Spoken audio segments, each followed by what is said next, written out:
guys, welcome back to Absolute Football, and we're back with a tactical analysis of another thrashing, another beating, another embarrassment by Sundowns on Pirates.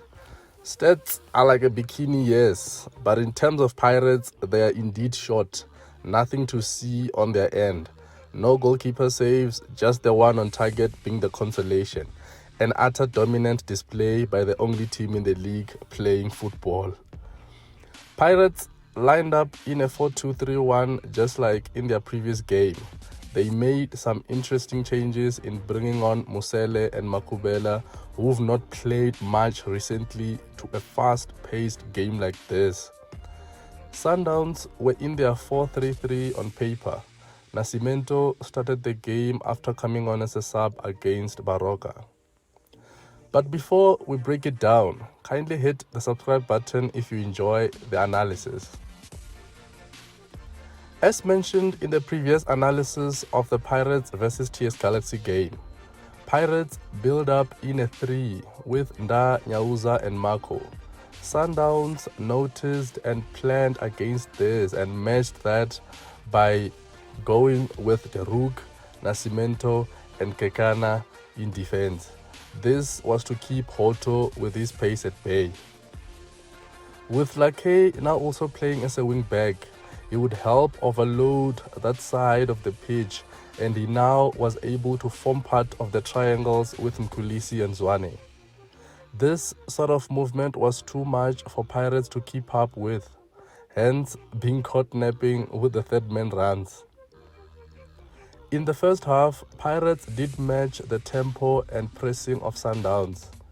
Their defensive and midfield lines were at least closer to each other to try avoid being played through easily. However, Sundowns decided to go with a diagonal approach with balls over the defensive line for their attackers to run into. Shalulile spins and runs in between the fullback and centre back. Morena has dragged Nyauza out and also spins in behind the space in the now disjointed Pirates defensive line. In the same passage of play, Mutwari doesn't put pressure on the man on the ball, and Jali is able to launch a disguised pass over the defensive line, eliminating 6 Pirates players in the process. The Pirates' pivot was close to non-existent in this game, maybe due to the distances between the back four and midfield, and as a result there were gaps in between the lines that Jali, Kulisi, Zwane and Morena and also Shalile occupied. The distance between the defensive and midfield lines were just too much. Zwane here is in acres of space to receive and play one through to Shalulile. In this case, Ngonyama makes a decision to jump out of the defensive line and intercept Zwane's pass to Shalulile. The worst decision a centre-back could ever make in that position. Ngonyama fails in his wild, schoolboy-like defensive attempts to intercept that pass. A top-flight centre-back with a basic schoolboy error. A shambles indeed.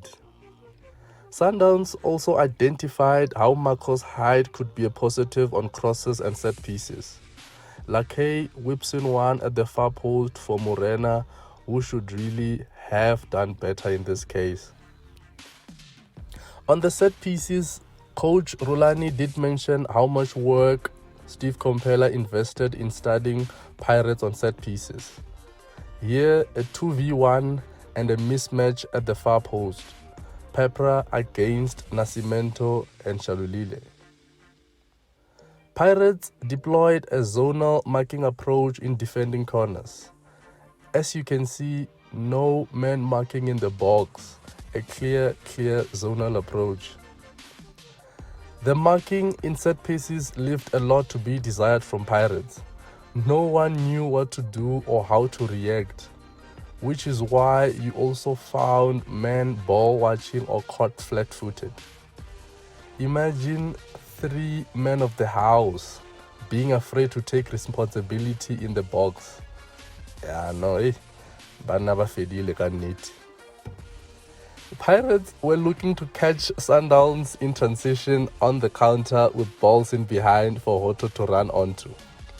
Sundowns looked to have done their homework on this.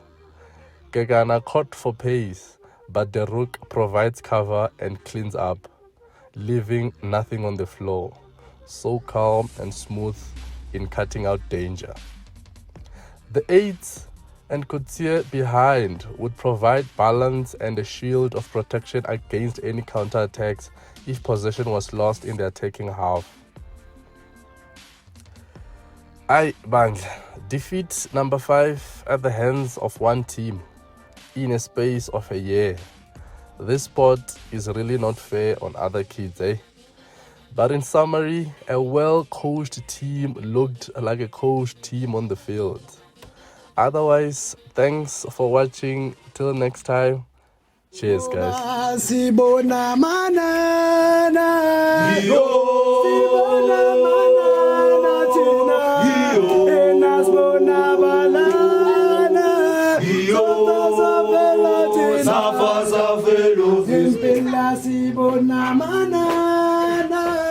Yo